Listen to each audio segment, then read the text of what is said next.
Have you ever been in a crowd, seen something bad happening, and just wondered, why is nobody doing anything? To really get a feel for how this works, let's just put ourselves in a quick scenario. You're in a busy public place, maybe a park or a train station, and suddenly, someone right near you just collapses.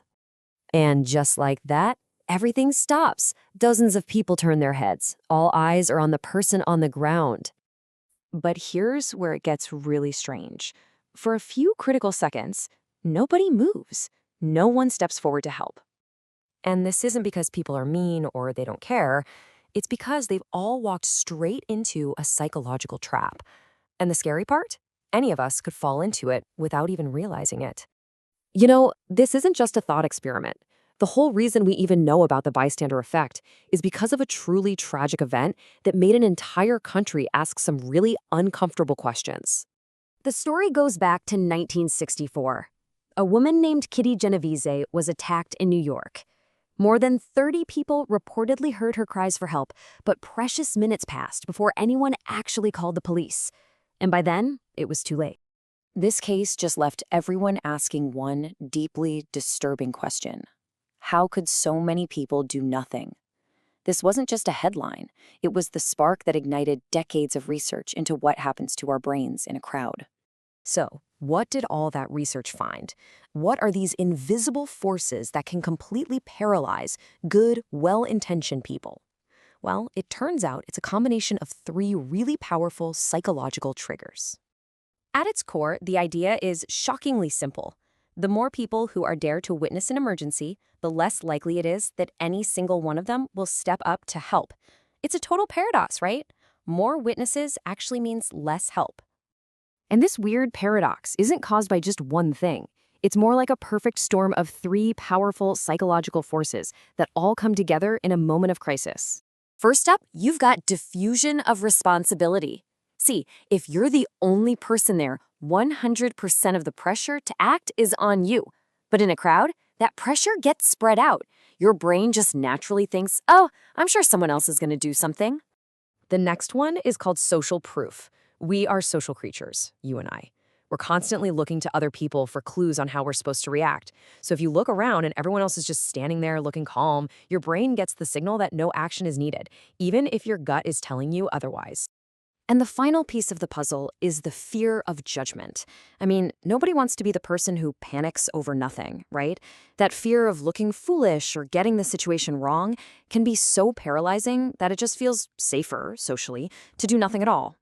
Now, these forces might sound a little abstract, but they have been proven in some really ingenious and, frankly, pretty unsettling experiments. One of the most famous is known as the smoke-filled room study. So psychologists set up this clever little test. They'd have people come into a room to fill out a questionnaire, and then they'd start pumping harmless smoke in through a vent. The big question was, what would people do? The results were just staggering. When a person was in the room all by themselves, 75% of them got up and reported the smoke almost right away. But when they were in a room with two other people who were actors told to ignore it, that number dropped to just 10%. Only 10%. I mean, this just illustrates the whole thing so perfectly. It's a chilling conclusion, really. When things are uncertain, our social instincts are so strong that we will literally trust the calm reaction of a crowd more than what our own senses are telling us. Okay, so we've seen the trap. We understand the psychology. So now for the most important question of all. How do you break the spell? How can you make sure that you are the person who acts? First off, it's so important to realize that this isn't just about some huge life or death situation. It happens all the time in our daily lives. You see it when there's online bullying, when a coworker is clearly struggling at work, or really any time a tough situation is just met with total silence. Knowing this, if you ever need help, or if you see someone who does, there's one phrase you have to avoid at all costs. Never, ever just yell out a general cry like, "Someone help me!" That general plea just feeds right into that diffusion of responsibility. The secret to breaking the spell is to eliminate it completely. You have to single someone out. Point directly at a person and give them a clear, simple command. You, in the red jacket, call 911 now. Those two things, being specific and being direct, are the antidote to the bystander effect. You instantly take all that shared responsibility and place it right on a single person. making it almost impossible for them to ignore. And here is the most powerful part of all this. That one direct action, it doesn't just get one person to help. It shatters the social proof of doing nothing for everyone else. It's like it gives the entire crowd permission to finally act. It proves that courage really is contagious.